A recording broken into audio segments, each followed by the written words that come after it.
The year that I was born, there were 6,000 languages spoken on Earth.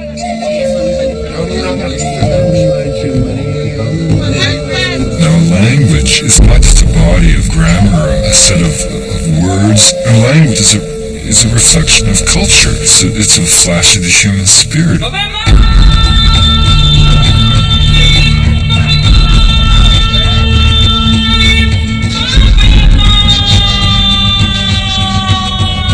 And of the 6,000 languages spoken on Earth, fully half are being taught to children, which means that effectively, unless something changes, they're dead. What this means is that within a single generation, we may be losing fully half of humanity's intellectual, social, and spiritual legacy. This does not have to happen. These cultures are not failed attempts at being modern. They're unique answers to a fundamental question. What does it mean to be human and alive?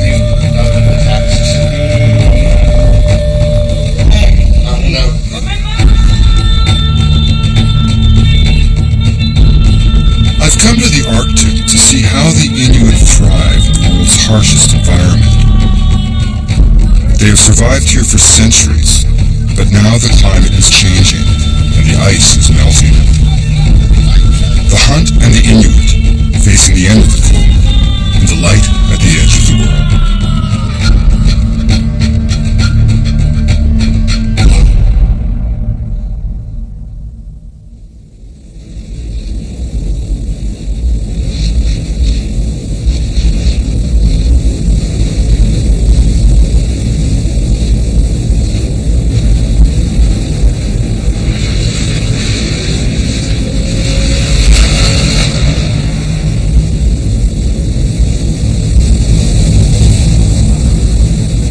It's springtime in Inuit, and the mercury is stuck around -40. It doesn't matter if the thermometer is Fahrenheit or Celsius. When it's this cold, they both say the same thing.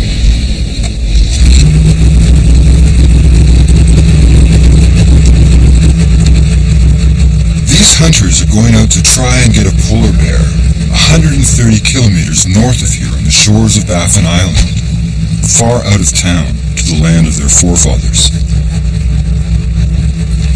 I'm bundled in more clothing than I think I've ever had on in my life.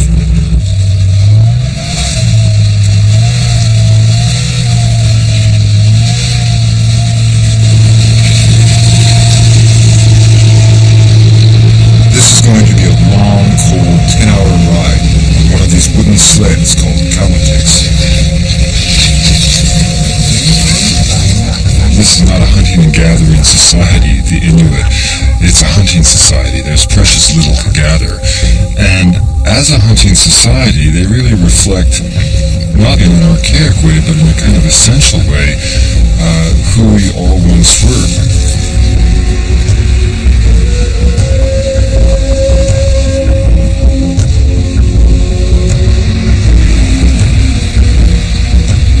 This dance between hunter and hunted has been happening here for more than 4,000 years, and there's an astonishing ease with which the hunters move across the landscape. What is remarkable is that they've been able to remain hunters, despite the extraordinary forces of change they've had to endure over a short period of time. Inuit who are only in their 50s can remember a time before the white man. It wasn't that long ago that they still wintered in igloos. The change did come, and the Inuit did what cultures always try to do: adapt to survive. It's fascinating as an anthropologist, you always are looking at the way in which choices reverberate into other choices, and remembering always that the issue is not a choice between the modern and the traditional in Nunavut and in Igloolik. People have chosen the components of their lives, and this remarkable kind of Inuit capacity to adapt and change without relinquishing the ties to the tradition, to the ice, to the past that have made them who they are. I'm riding in a kamatik, dragged by a late model snow machine, in the company of modern hunters from an ancient bloodline. The past and the present blend into one scene. We're heading for shelter in an old cabin near here. The wind is kicking up. No one wants to be driving around in this when it's dark.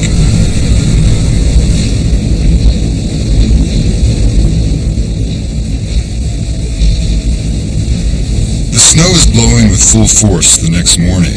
The temperature has dropped. Nothing to do today but wait out the weather where it's warm.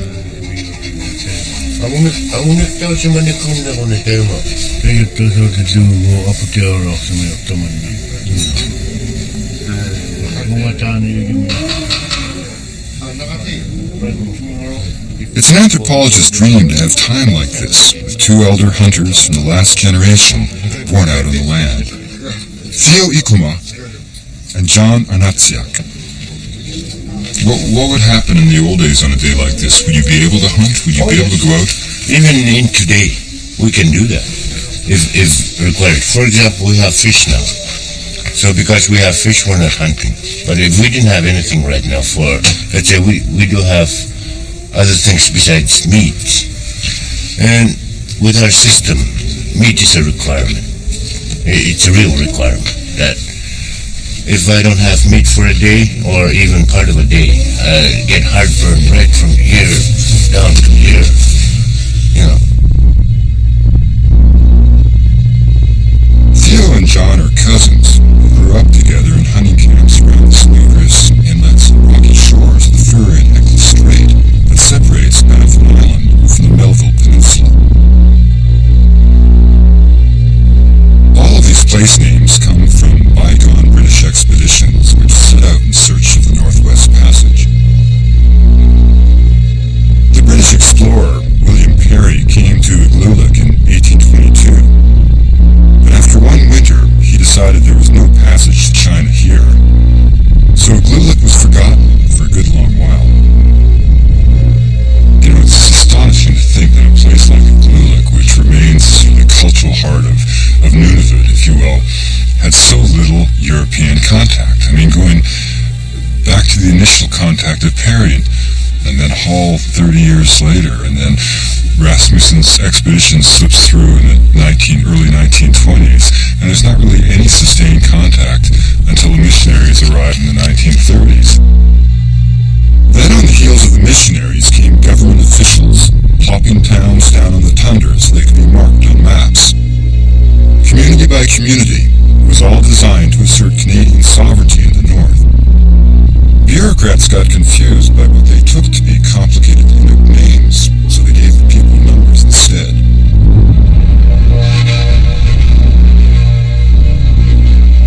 Then tuberculosis hit. All the Inuit were taken aboard hospital ships. Anybody who tested positive was sent south for treatment. Many didn't come back.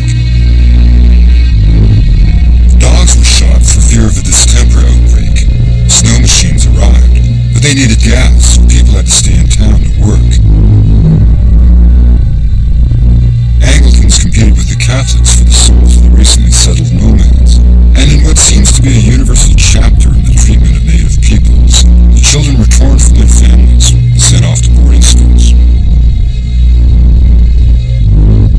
Theo and John were delivered by bush plane to the Roman Catholic residential school in Chesterfield Inlet. John was 8, and Theo was 6.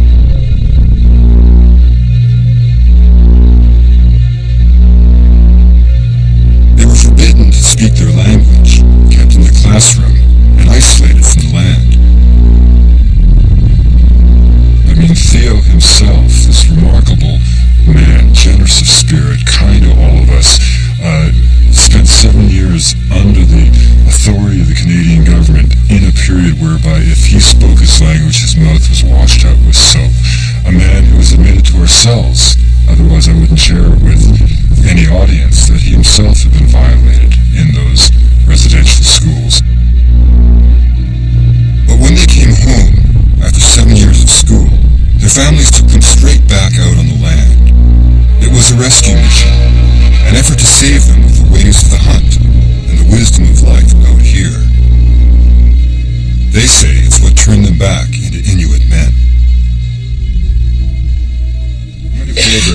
killed in your life? Oh, boy. Good question. First polar bear was, let's see. 1966. Maybe 21, so far. But one time, one bear came close, snap, cut a hole right through my terrible windpan. From what? Polar bear. Yeah, coming after me. Coming after you? Yeah, when the bear is close by, two people will not have to go together. Why? Because otherwise, if two people come together like this far, the bear right away attack. Why? Do we know? Because he knows he'll get one of them.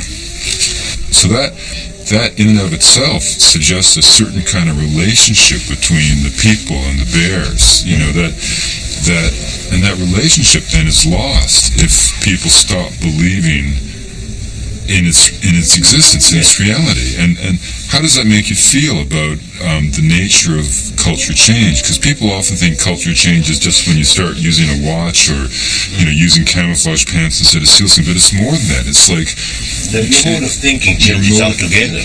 Yeah. Well, again, if you really look at what's affecting all of this, the almighty dollar is one. That itself killed a lot of the culture. In that culture being a sharing community, you are now to the point that you're not sharing anymore because you need to have that X amount of dollars to to fill your larder. The other one being missionaries, where they tried to change our way of thinking. Again, that had a heavy impact.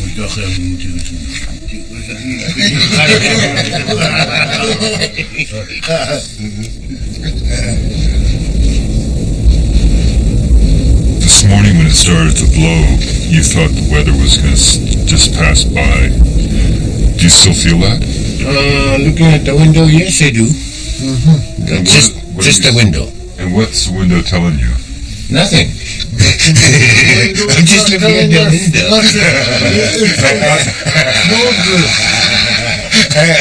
Actually, if you look at the window, okay, the place where there's no snow, okay, normally if the wind is going to be prolonged for about 3, 4, 5 to a weekday, to about a week, there's going to be snow that's stuck on the outside. Snow that had been blowing, it's stuck to the exterior. But now, when you look at it, there's nothing stuck there. So that's an indication that this is not going to last all that long.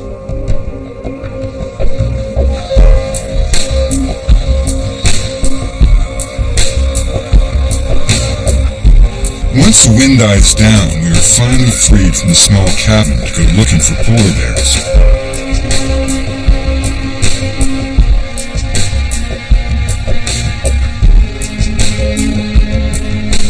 It's large and bright and white out here.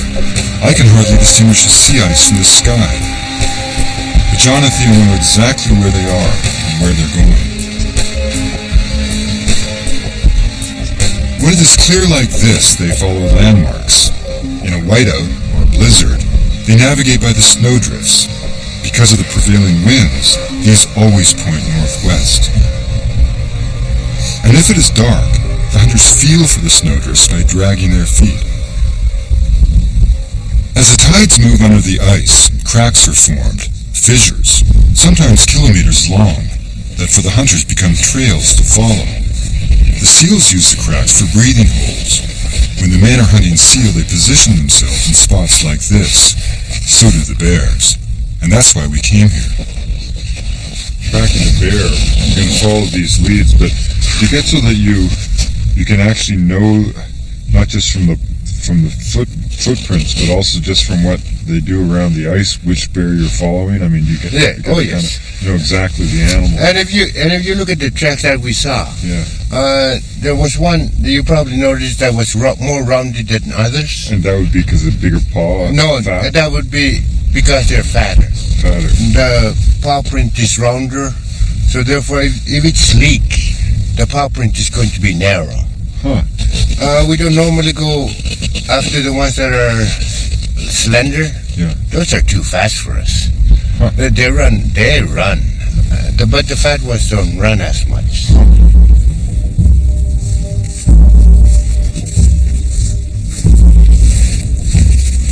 Theo and John believe they are part of a hunting cycle with polar bears. They go to the same places, looking to kill the same things. There's even a larger one here. Wait. Oh, wow. And if you look at the rough ice, Yeah. that's what they'd be following. The bears. Yeah, the bears would be following that. And the men want to get a bear, but the bears are not beyond hunting men. Wow. Looking good. The tracks are fresh. Bears were through here only hours ago. Being nocturnal, this is daytime, so therefore they'd be resting, waiting for the night. Now, would they just be resting out of the wind in these blocks of ice? They could be hearing us right behind this little mound of rock here. Yeah, and that's the scary Could part. be anywhere. Yeah. There might be a polar bear just approaching us, but we can't see them. We get back on the Komatiks and keep moving. We're hours away from the cabin now. With the sunshine and the layers of clothing, the cold weather is bearable, even pleasant. But riding these Komatiks is anything but pleasant. It's like riding in a box without springs on a very bumpy road. I've been riding standing up. But standing just makes the Komatik top-heavy.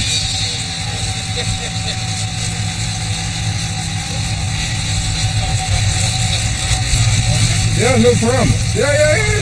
No problem.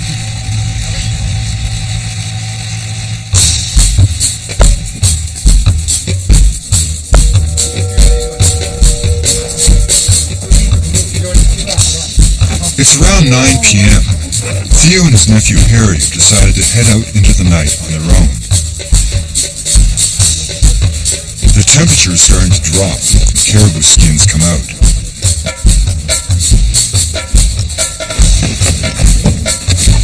They load up with extra gas and dump anything else that will slow them down.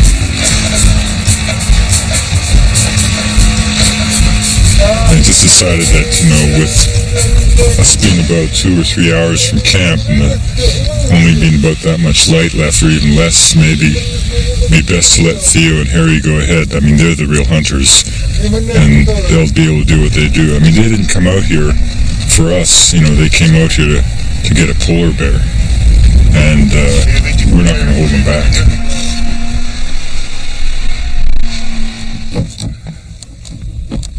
As the weather brightens, the hunting camp at White's Inlet feels like the most welcome place in the world.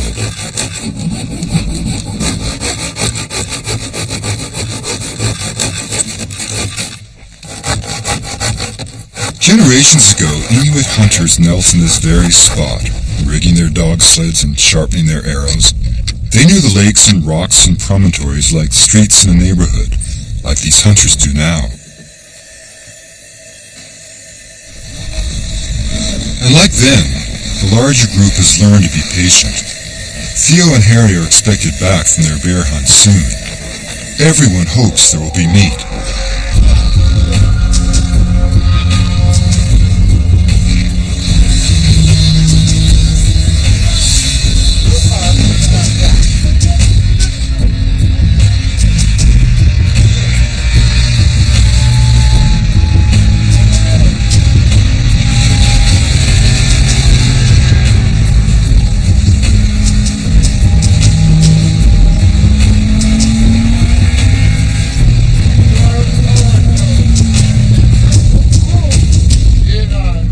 What I find fascinating about the hunting way of life is that hunting is it's in so many ways it's sort of the essence of what the human being for most of human history was. I mean, the act of being a hunter gives a kind of an immediate immediacy to the presence of death. Death becomes an everyday occurrence because in order to live you must kill.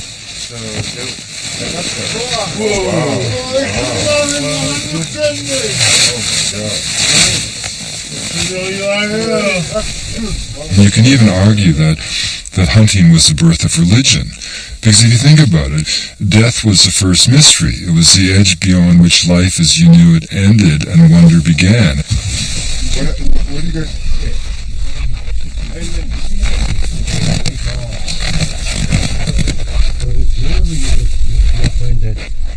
The job now is to get the remains of the bear back to town. The hide will go to auction, but the meat will be butchered and split among the elders of the community, the ones too old to be out on the land anymore. When the hunters head back to town, they say they're returning to the white man's place. For any nomadic people, to settle down implies a transformation of culture. But the Inuit have tried to make do, to retain their traditions of shared food and communal care.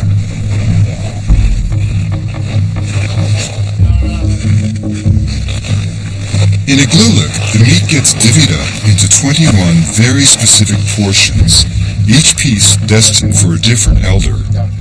Theo has a carefully organized list. Priority goes to bloodline and those most in need.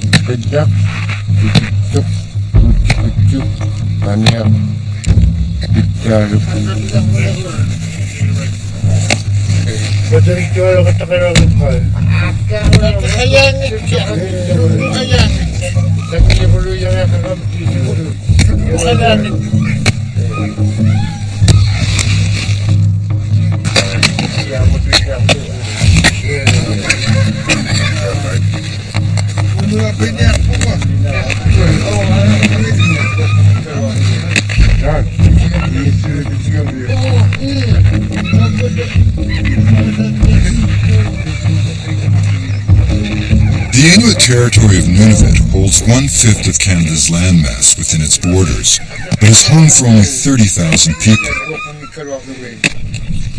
Less than 50 years ago, they were still on the land. Theo and John's generation has gone from skin tents and igloos to Nunavut's constitutional negotiations and wired villages. But for the more recent generations, the ones born in Igloolik, change has been corrosive. The Inuit people in their very essence have always been defined by their relationship to the land. But today many don't go out on the land. At the same time, they don't have the skills or opportunities to compete in the modern economy. They are caught between the old world and the new, lost in transition. They were centralized to places like Igloolik. With that came the problems. There were too many people living together, people who weren't accustomed to each other. Social problems started right from day one. And then the alcohol abuse, the substance abuse came in later. That escalated everything. And then from that, they hadn't really, the way we look at it, they hadn't really healed themselves from that initial move. The suicide rate here is 6 times higher than it is in southern Canada. In traditional Inuit culture, young people did not kill themselves. Today, in a town like Igloolik, when one person commits suicide, others are likely to follow. A sad, quiet wave of despair that sweeps over the community.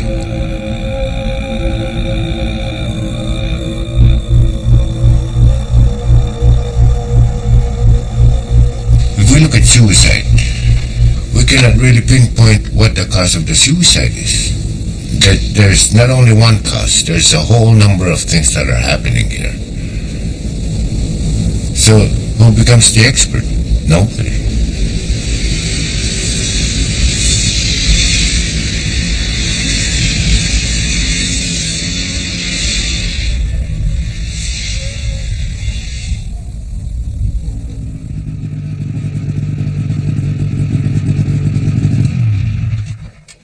But everyone agrees that the cultural survival of the Inuit will always depend on their relationship to the land and their respect for tradition.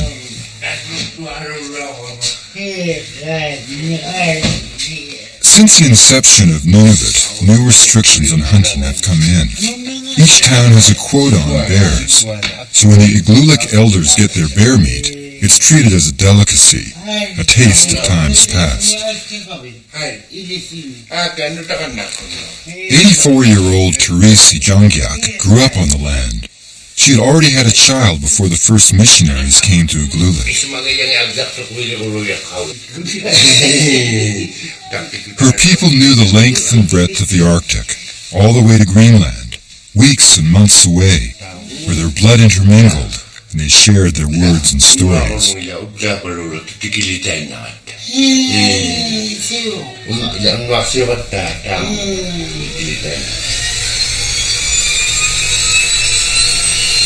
Greenland feels farther away now. Modern borders enforced since the Cold War have separated two halves of an Arctic family. To prove a point, Theo took his dog team north 20 years ago, 1,800 kilometers from Igloolik, to the Greenlandic village of Kanak, where he found old branches of his family tree. He's taking me back there now, this time in a chartered plane that cuts a 2-month dog sled trip down to 6 hours. We are only 12 degrees south of the North Pole, and it's early spring. Theo traveled north to Kanak, along Ellesmere Island, and across Smith Sound at the tip of Baffin Bay.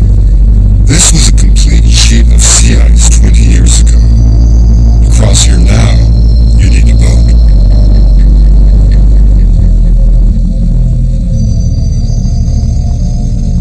Three hours into the flight, even I know that the ice isn't supposed to look like this in April. The ice didn't form until late February, where normally it's frozen over in October. So it's not allowing us to go to places where we could go at this time of year. After all the Inuit have been through, they now have to face changing weather. The climate becomes a cultural issue. What are the people of the ice and cold supposed to do when the ice and cold are gone?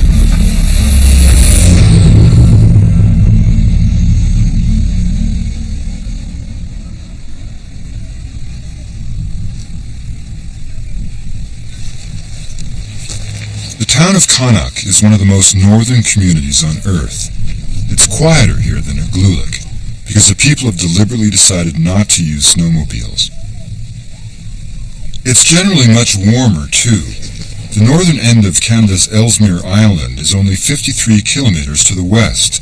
Its huge mountains provide a natural windbreak. As a result, northwest Greenland has historically had predictable weather, at least for the Arctic.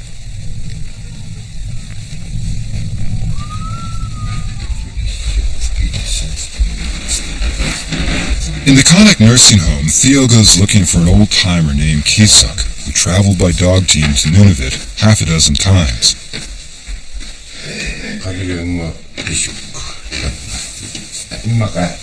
He was born in Canada, but once Canadian officials found out his parents were Greenlanders, the family was sent home.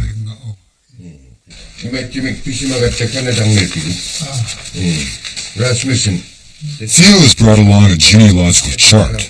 Both he and Kisuk can find their ancestors on the same family tree. While Theo traces his lineage with Kisuk, I track down the woman who inspired me to come here. Gretel Ehrlich is an American writer who's been coming to Kanak, hunting with the Greenlandic Inuit, for the past 10 years. Her book, This Cold Heaven, is a beautiful ode to the Greenlandic way of life, a life that understands ice that moves, recedes, and takes shape with the seasons. You know, I think that makes their minds and their hearts more flexible.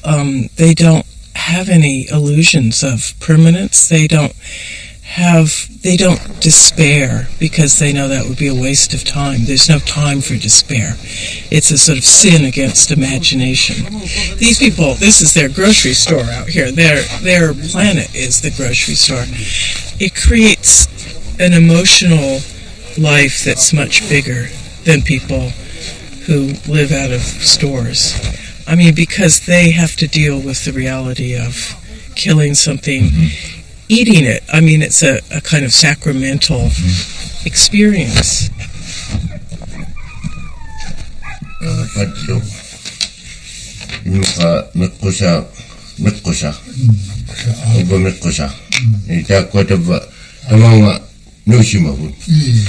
When I meet up with them, they want to hear my language because it's a language which these people spoke, something that they had heard. When I speak it, it just gets them right back to that. But the old world is no longer outside of Kisuk's nursing home window. He knows the younger hunters can't rely on the ice. It's not stable, not sound. In some cases, it's not even there. The traditional hunt depended on the sea ice. Kisuk worries that sometime soon it will be finished. Una kingoti. Kisusyak puti. Utkabane aksimasuk kanitkamilakkamata idani idan. He's using that to see seals that are on the ice. Just the fact that he sees a seal out there lightens him up in knowing that, okay, there's a food source that's still available.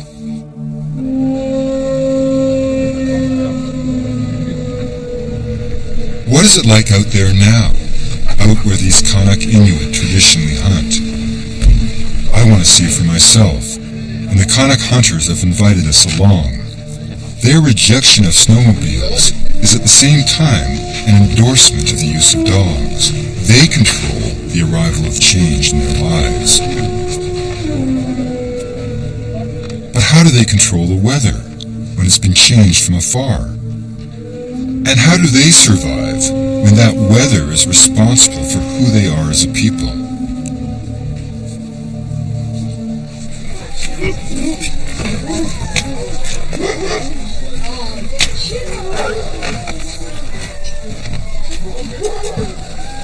The men and dogs of Kanak, Greenland are heading out to the northernmost hunting grounds in the world.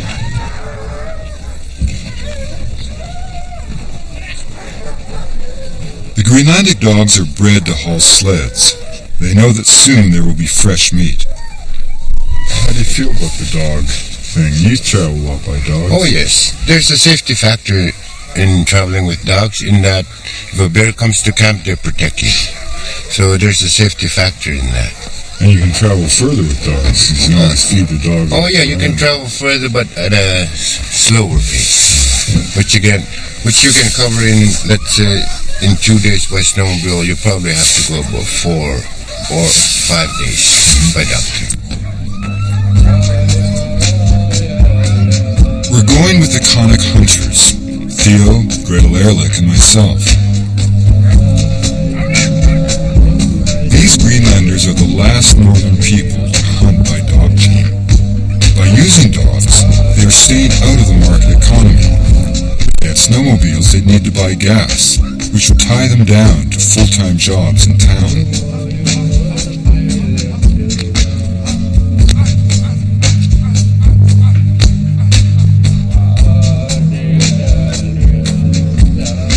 The dog teams only move at about 3 kilometers an hour. There is no engine racket, no noxious exhaust fumes, although the dogs don't always smell very good.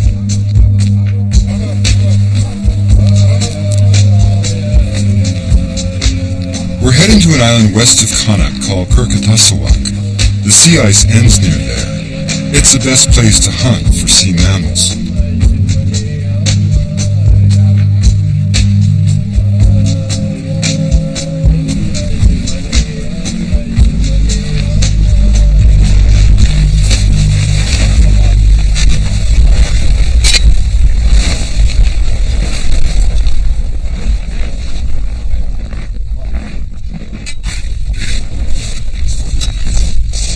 The These are truly the people of the ice. Greenland's surface is 80% covered by ice. They travel by ice. They hunt on the ice.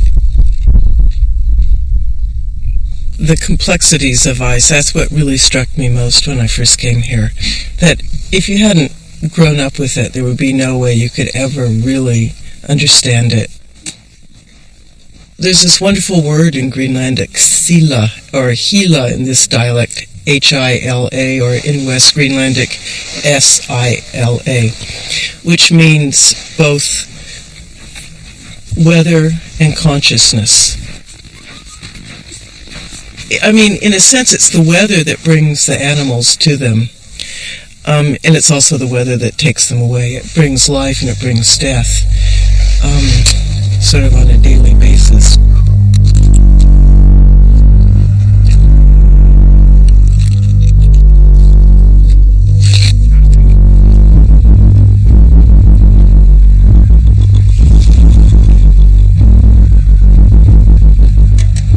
When you notice that, I was telling you the ice was a lot thinner in the Inuit. It's even worse here. The flow edge isn't where it's supposed to be. It's closer. There's more open water ahead than the Kanak Inuit are used to. Their hunting season's been shortened from 9 months to 3, all because of worsening travel conditions on the ice. The leader of the Kanak hunters is a bear of a man named Jens Danielsson. He points out to Theo that the ice should be a meter thick here.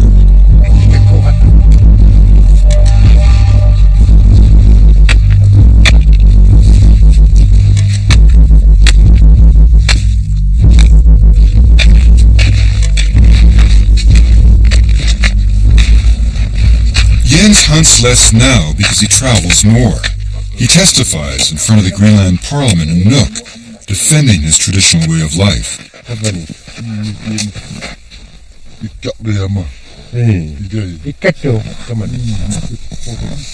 I was here narwhal hunting in the summer, and it rained almost the entire time I've been here. Jens stood out on this headland, and he looked around, and he said, "This isn't our weather. Where does it come from? I don't understand this."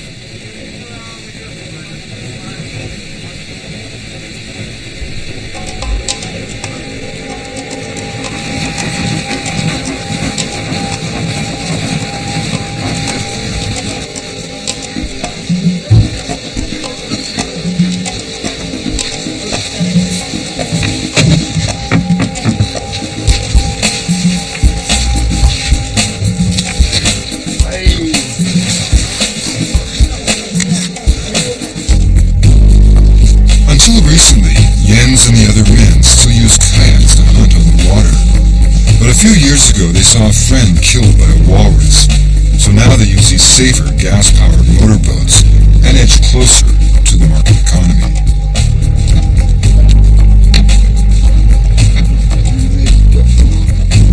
But regardless of the tools they use, these men remain hunters.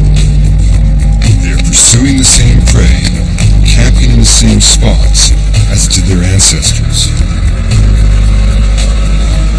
But they wonder, how much longer will they be able to do that? The sea mammals live around the ice, but what if the ice gets scarce? Will the Kanak hunters have to travel further for food?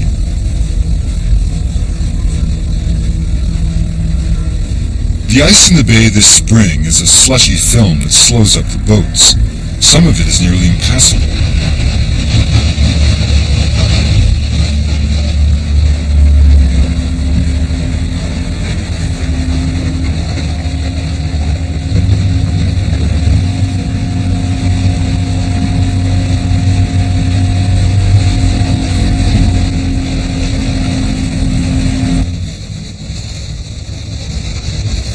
What we've got is a bearded seal up on the ice shore along the flow edge there.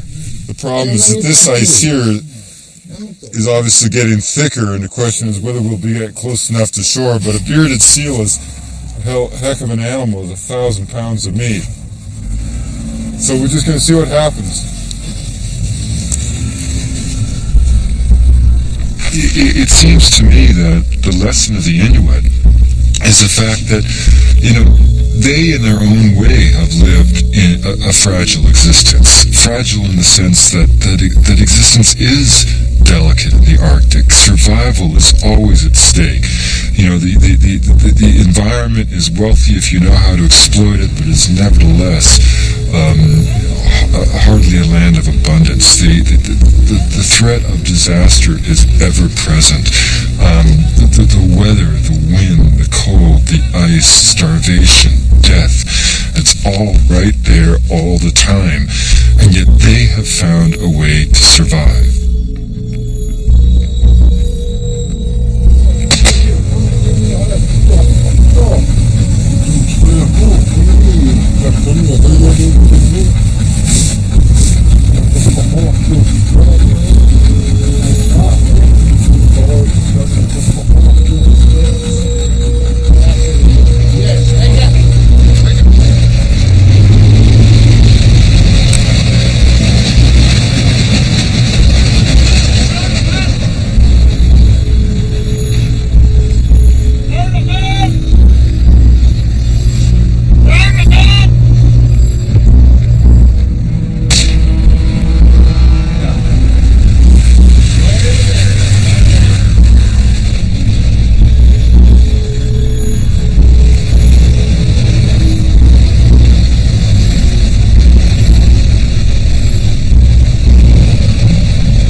The mythology of a hunting people emerged as a kind of covenant between predator and prey, and a way of hunting people rationalizing the terrible fact that to live they had to kill the thing they loved most, the animals upon which they depended.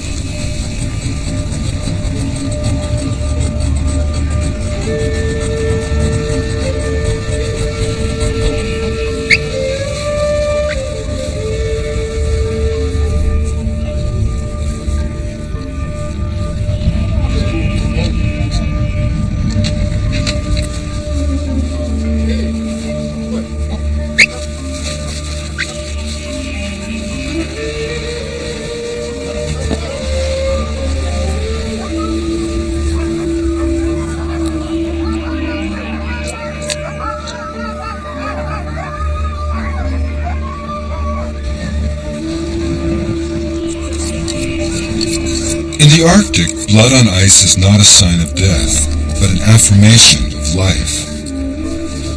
But there's still the lingering question of climate. Will the sea mammals leave here looking for colder water? Or worse, will they die off altogether?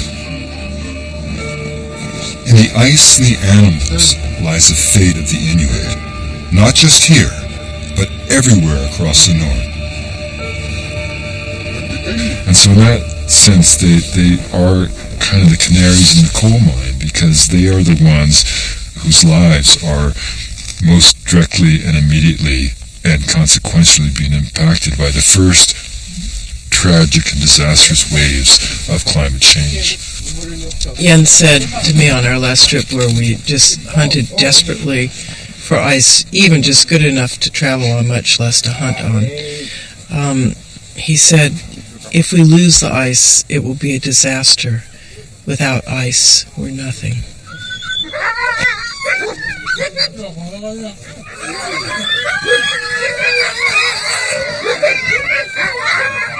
The dogs are fed first. This bearded seal will feed every dog in this camp. Loops of skin will be dried for new boots or kammaks. The richest meat will be cut into roasts. Even the intestines will be boiled for stew.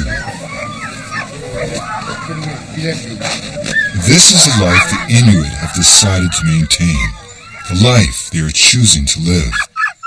The tragedy is that the changing weather caused by the rest of the world could well destroy them. Theo says robins are showing up in Igloolik now. They don't even have a word for that. how are they supposed to have a plan for all of the other sudden changes descending on them now?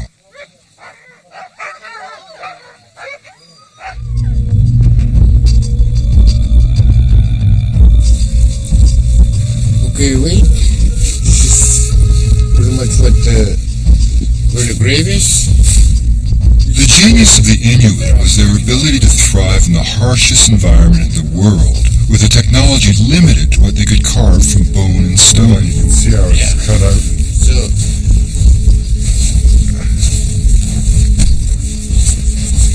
So let's show up a little. Oh wow, look. Right here we have. Oh wow. Okay, Mr. Alex. Alex Elder. Yes. So we've got the right guy. In 1823, British seaman Alexander Elder succumbed to one deep Arctic winter, and yet the Inuit people and their forebears thrived here for 4,000 years. But will this culture of the hunt still be here in another century, or will it all just be a memory? As we've seen in the history of the Inuit people since 1960. These are dynamic living peoples that are fully capable of surviving into any modern age. And the supreme tragedy is a possibility that our cavalier relationship to the earth, our blind ignorance at the impact that our own industrial processes are having on the biosphere will not only have this death-like impact on our own planet, but will also bring to the end the Inuit way of life.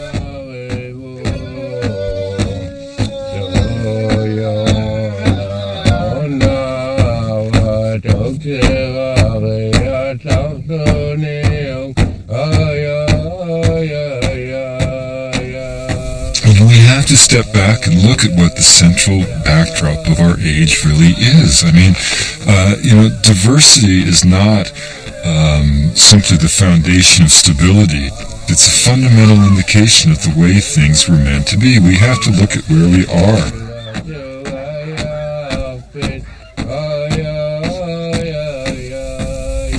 If there's one thing that anthropology teaches, it's that culture is not trivial. Culture is not feathers and bells. It's not decorative. It's culture that allows us to make sense out of sensation, to find order and meaning in a universe that may have none.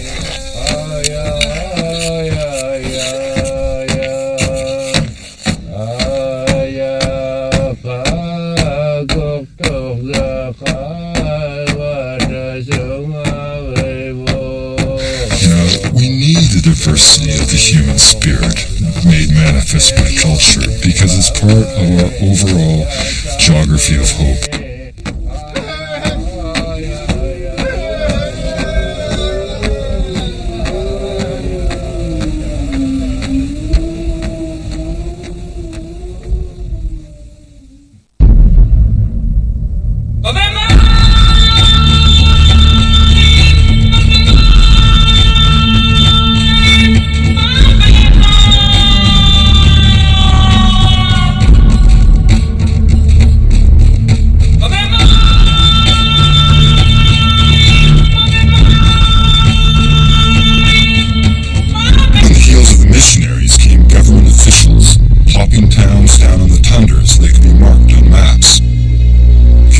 Community was all designed to assert Canadian sovereignty in the north. Bureaucrats got confused by what they took to be complicated Inuit names, so they gave the people numbers instead.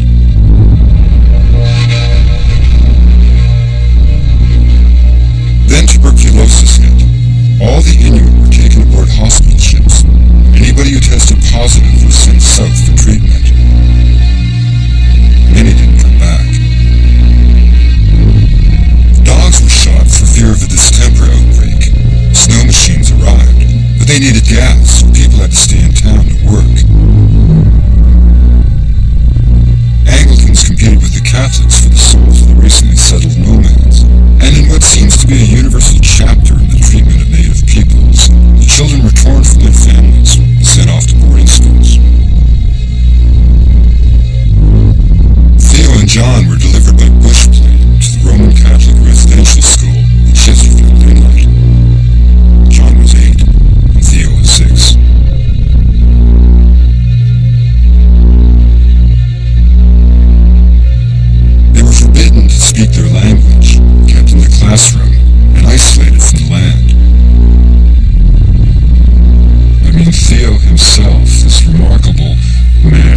generous of spirit, kind to all of us, spent 7 years under the authority of the Canadian government in a period whereby if he spoke his language, his mouth was washed out with soap.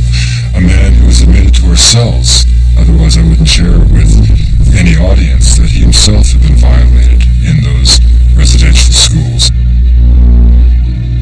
But when they came...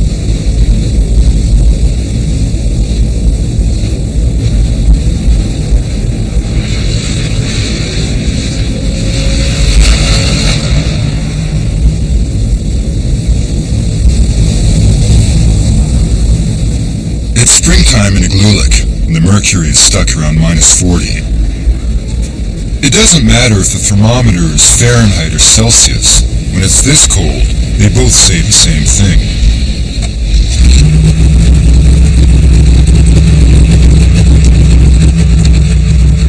These hunters are going out to try and get a polar bear 130 kilometers north of here on the shores of Baffin Island, far out of town to the land of their forefathers. I'm bundled in more clothing than I think I've ever had on in my life.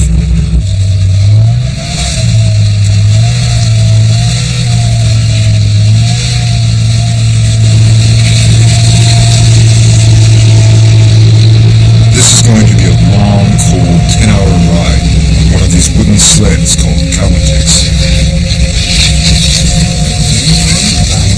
This is not a hunting and gathering society, the Inuit.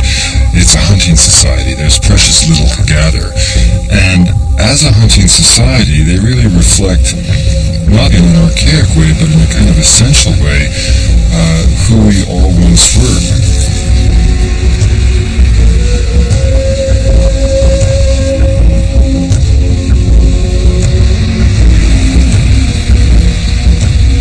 This dance between hunter and hunted has been happening here for more than 4,000 years, and there's an astonishing ease with which the hunters move across the landscape.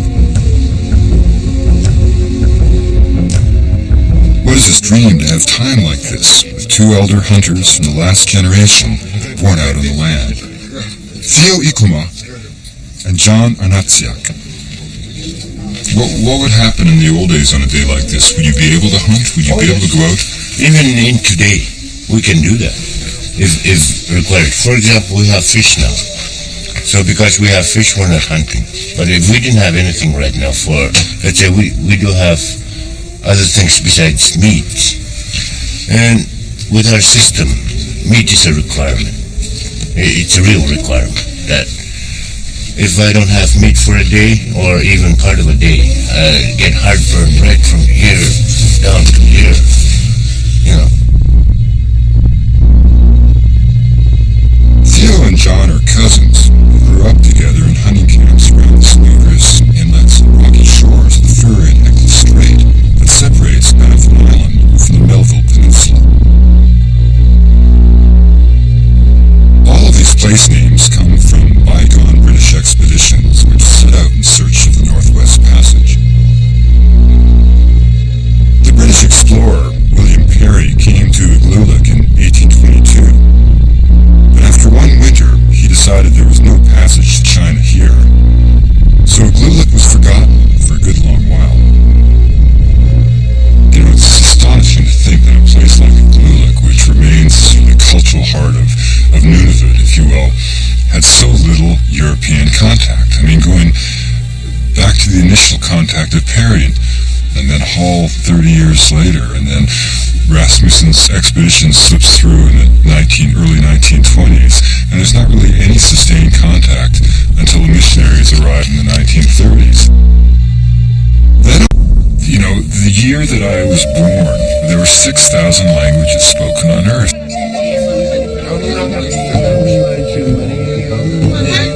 Now, a language is not just a body of grammar, a set of words. A language is a reflection of culture. It's a flash of the human spirit.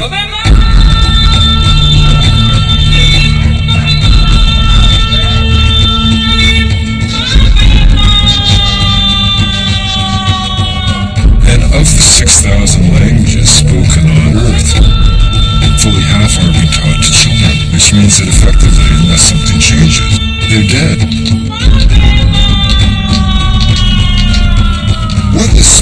is that within a single generation, we may be losing fully half of humanity's intellectual, social, and spiritual legacy. This does not have to happen. These cultures are not failed attempts at being modern. They're unique answers to a fundamental question. What does it mean to be human and alive?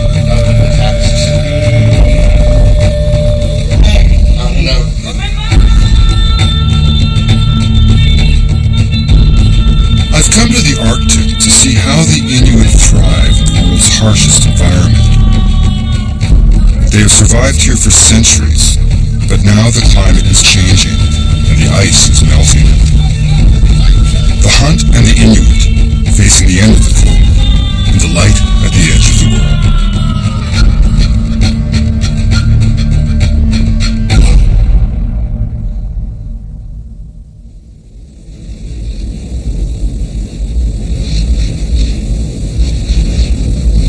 Remarkable is that they've been able to remain hunters, despite the extraordinary forces of change they've had to endure over a short period of time. Inuit who are only in their 50s can remember a time before the white man. It wasn't that long ago that they still wintered in igloos. The change did come, and the Inuit did what cultures always try to do: adapt to survive. It's fascinating as an anthropologist, you always are looking at the way in which choices reverberate into other choices, and remembering always that the issue is not a choice between the modern and traditional in Nunavut and in Igloolik. People have chosen the components of their lives, and this remarkable kind of Inuit capacity to adapt and change without relinquishing the ties to the tradition, to the ice, to the past that have made them who they are. I'm riding in a kamatik, dragged by a late model snow machine, in the company of modern hunters from an ancient bloodline.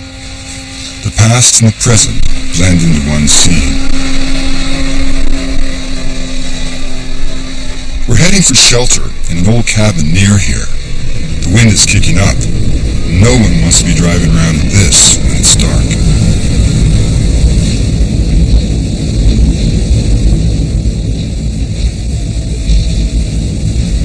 The snow is blowing with full force the next morning.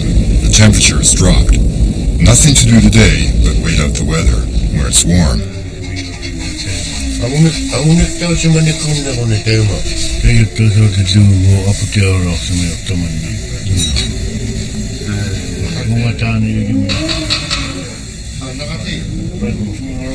It's an anthropologist